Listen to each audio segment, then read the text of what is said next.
आप देख रहे हैं समाचार भारती, राष्ट्रहित सर्वोपरि।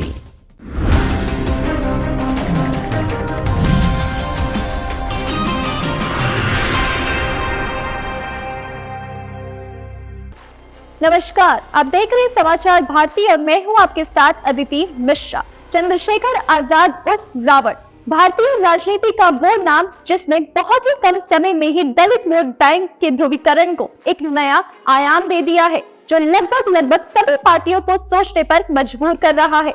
अब रावण मायावती के लिए भी गले की फांस बनते जा रही है और इसी फांस का इलाज करने के लिए मायावती ने रावण के जवाब में एक नया क्लोन उतार दिया है। कौन है वो क्लोन जो लेगा रावण से टक्कर? देखिए समाचार भारती की स्पेशल रिपोर्ट में। चंद्रशेखर आजाद उर्फ रावण ने पॉलिटिक्स में रच दिया इतिहास। दलित वोट बैंक का ध्रुवीकरण शुरू, जवाब में मायावती ने उतारा अपना सिपह सलार। मंजीत सिंह नौटियाल की टक्कर, रावण को झटका देने के लिए आ गए मंजीत। दलित वोट बैंक को मायावती करना चाहती है अपने खेमे में बिछा दिए चंद्रशेखर रावण के रास्तों में कांटे। रावण ने मूंछों को दिया ताव, कहा आ जाओ मैदान में। अब खेल हुआ शुरू, टक्कर का आएगा असली मजा। 2024 की राजनीति दलित वोटों को लेकर हो गई बेहद दिलचस्प। लोकसभा चुनाव की तैयारियों के मद्देनजर हर दल अपनी पार्टी के अपने अपने शॉर्टकट्स में जुटा हुआ है। इंडिया गठबंधन अलग हुंकार भर रहा है तो एनडीए इंडिया गठबंधन को तोड़ने के लिए अपना भरसक प्रयास करने में लगा हुआ है। इसी बीच मायावती ने चुप्पी साध रखी है। ना ही तो मायावती प्रेस कॉन्फ्रेंसेस में बोलते नजर आती हैं और ना ही तो पहले जैसा उनका आक्रामक रुख ही देखने को मिलता है। लेकिन ये जरूर है कि मायावती ने अपने ही भतीजे आकाश आनंद को अपना उत्तराधिकारी घोषित कर 2024 का चुनाव लगभग उन्हीं के कांधों पर डाल दिया है।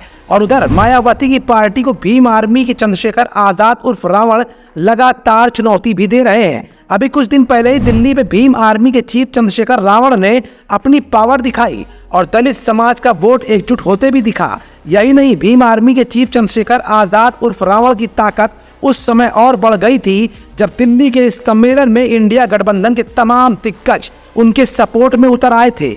मंच पर जयंत चौधरी भी मौजूद थे, तो साथ ही साथ विपक्ष के तमाम नेताओं ने चंद्रशेखर आजाद उर्फ रावण का साथ दिया था। लेकिन अब भीम आर्मी के चीफ चंद्रशेखर आजाद उर्फ रावण को टक्कर देने के लिए उनसे ही मिलता जुलता हुआ पार्टी का नाम रखकर और उन्हीं की वेशभूषा को धारण कर एक नई पार्टी भीम आर्मी जय भीम सुर्खियों में आने लगी है। और मीडिया में ये सुर्खियां तब बना जब हरियाणा में दलित वोटरों के लिए काडर की बैठक में आकाश आनंद और भीम आर्मी जय भीम के सुप्रीमो मंजीत सिंह नौटियाल साथ दिखे। मतलब साफ है कि रावण को रावण के ही अंदाज में जवाब देने के लिए बसपा ने अपना एक नया क्लोन भी तैयार कर लिया है।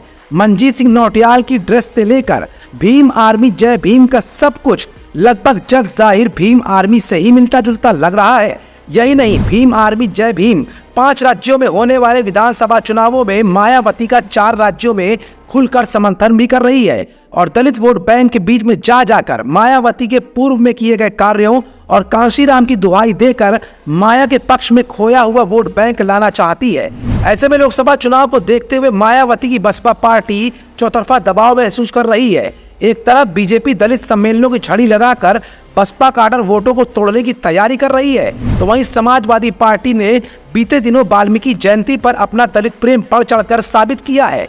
इन सबके बीच मायावती ने भी अपना हुकुम का इक्का फेंकते हुए अपने ही भतीजे आकाश आनंद को आगे कर दिया और भीम आर्मी जय भीम को अपने साथ लेकर सभी दलों को तगड़ा जवाब देने की कोशिश भी की है। लेकिन यह बात भी किसी से छिपी नहीं है कि चंद्रशेखर आजाद रावण ने इंडियन पॉलिटिक्स में बहुत ही जल्द दलित राजनीति को लेकर एक नया इतिहास भी रच दिया है।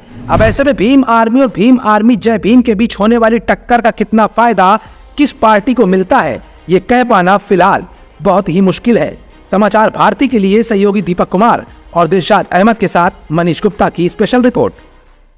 आप देख रहे हैं समाचार भारती, राष्ट्रहित सर्वोपरि।